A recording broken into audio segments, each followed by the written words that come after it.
Oh, Lars.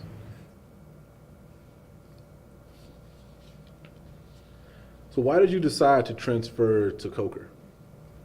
well, I started off at a community college, and they have a bridge program with Coker, so it was kind of easy for me to make my decision. And they took all my credits, so as soon as I came here, I was a junior, and Mm-hmm. now I'm about to graduate. So it only took me 2 years to actually get my batch here. So Good. Good. And so all your classes you took at the technical school transferred over here easily, and that helped? yes, sir. Okay. Cool. Very nice, man.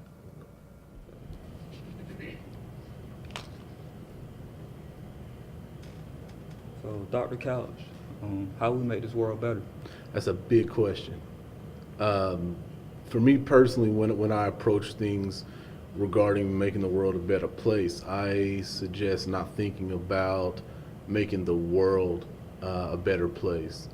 Focus on making your realm of influence better. So your group of friends, your college, the community in which you exist. Because thinking about the world itself is too large.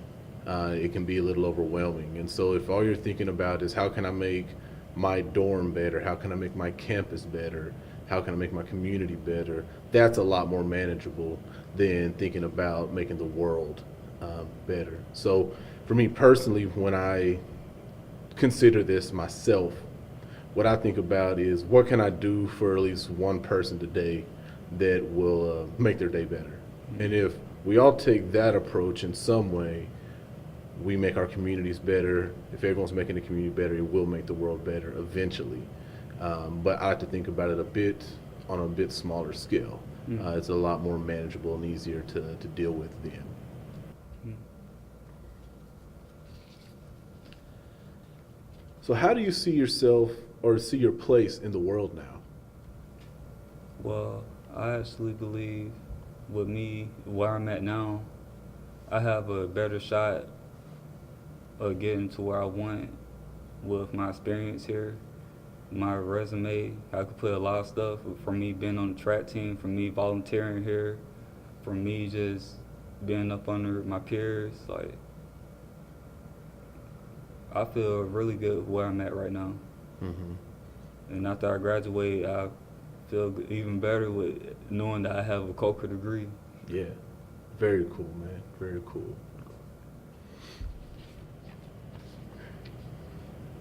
So, Dr. Couch, why did you help me? Oh, well, I try to help every student, but I remember the thing that set you apart, and I wrote this. I don't know if you've ever read the letters of recommendation I wrote for you, but the thing I wrote in the letters of recommendation was that I saw that you wanted to learn. I saw that you were actually interested in the process. Most students are in some ways, but the thing that I remember, my first memory of working with you was you brought me drafts of your work months before the stuff was due. And that's something that you generally don't see.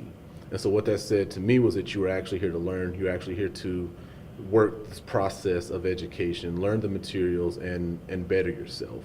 So that's the thing that stuck out to me, and that's really why I chose to invest in you.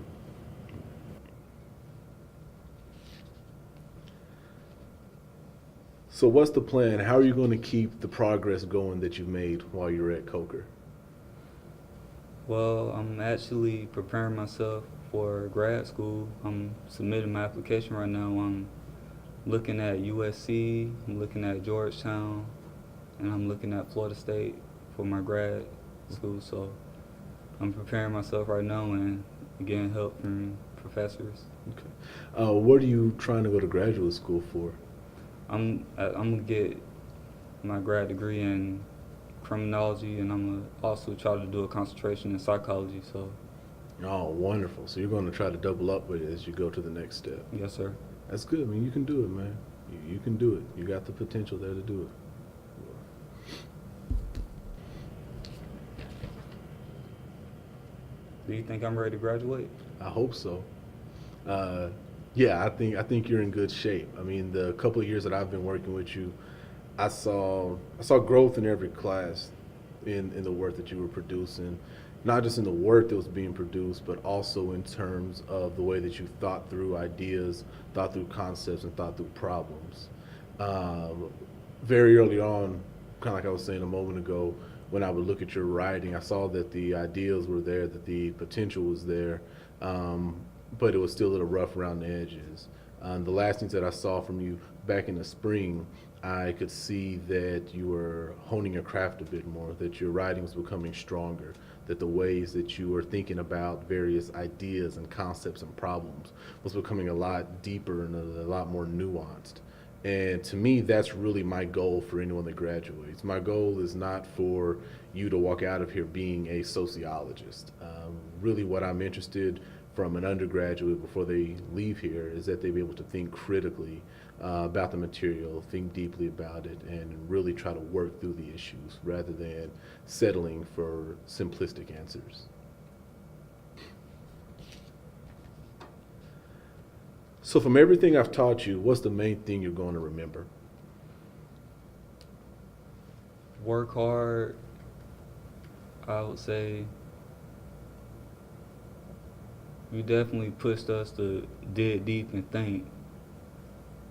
I would say that because, like you said about me writing, my writing definitely got better. Like my train of thought, I got way better doing that. So I would say that.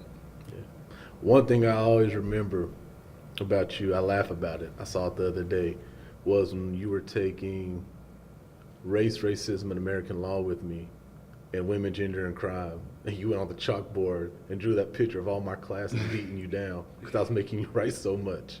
But you benefited from it. But you benefited from all the writing. So all the writing and all the reading has served a purpose. So I'm glad that that's something that stuck out to you that you'll remember. Why did you choose to teach at Coker? The thing that made me come to Coker was that I saw an opportunity to help people that were similar to myself. Uh, before coming here, when I was in graduate school at Texas A&M, I taught for 3 years, and my average class size was about 200 students. When I came for my visit here, I taught a class of 15 to 20, and it was a huge difference because the thing is, when you're teaching a class that size, you can actually get to know students. I could not have got to know you if you were at Texas A&M when I was teaching there. The classes are just too large.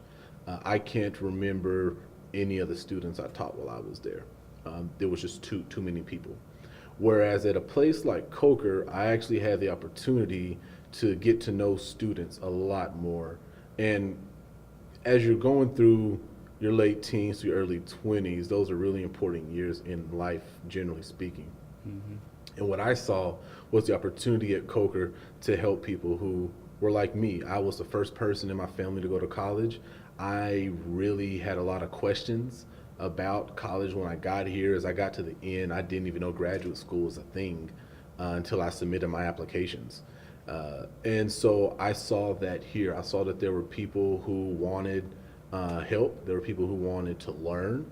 There were people who I could invest in and that I could actually really impact their lives in a meaningful way that I don't think I would have had the same opportunity to do that had I gone to a very large institution. So coming to Coker and dealing with the intimate class size that we have was very important as far as my decision making to come here.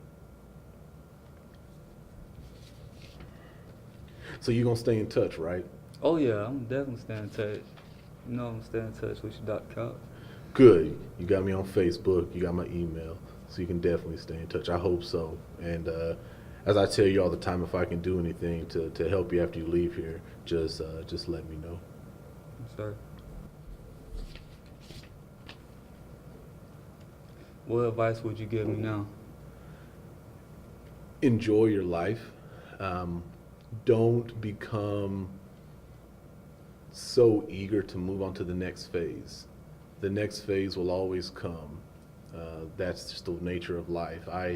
In my early 20s, was always eager to jump from high school to college to grad school to job and focused so heavily in on moving along in education that I'm 30 years old now. and there are things I wish I had been able to do in my 20s that once you get into a full-time job, it's a little more difficult to get away and just go do this trip or go do that trip because you have job obligations. So I would say just enjoy your life. The next phase will come, and don't rush into the next thing.